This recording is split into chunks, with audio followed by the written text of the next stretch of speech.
सुबह की धुंध गांव पर छाई हुई है। मिट्टी के घरों को ढोंक रही है, जिनकी छप्पर वाली छतें अभी भी बारिश के पानी के दाग लिए हुए हैं। राजू, एक दुबला पतला लड़का, अपने साधारण घर से निकलता है। उसका चेहरा नींद से नहीं, बल्कि तीव्र दृढ़ संकल्प से भरा हुआ है। पुराने कपड़ों में वह दूध का डिब्बा और अखबारों का एक बंडल पकड़े हुए है, दिन का सामना करने के लिए तैयार है।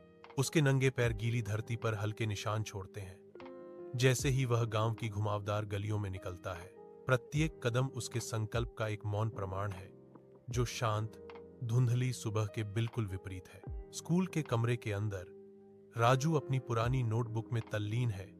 उसकी भौहें एकाग्रता में सिकुड़ी हुई हैं। सहपाठी फुसफुसाते और खिलखिलाते हैं।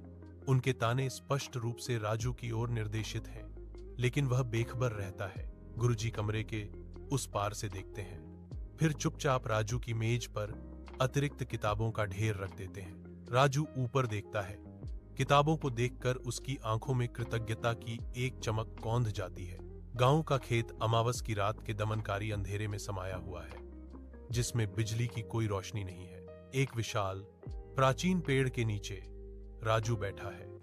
एक छोटा सा दीपक की टिमटिमाती रोशनी से प्रकाशित एक अकेला व्यक्ति। दीपक उसकी किताबों पर नाचती हुई छाया डालता है, जिससे जटिल प्रतीकों और समीकरणों से भरे पन्ने दिखाई देते हैं। राजू की आंखें अथक अध्ययन से थकी होने के बावजूद बौद्धिक जुनून की एक अटूट आग से जल रही हैं।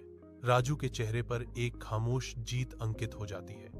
जैसे ही वह एक कठिन समीकरण को हल करता है, यह एक विजय का क्षण है। उनके होठों पर एक हल्की जानी पहचानी मुस्कान है, जो बढ़ते अंधेरे के बीच उनकी अटूट निष्ठा का प्रमाण है।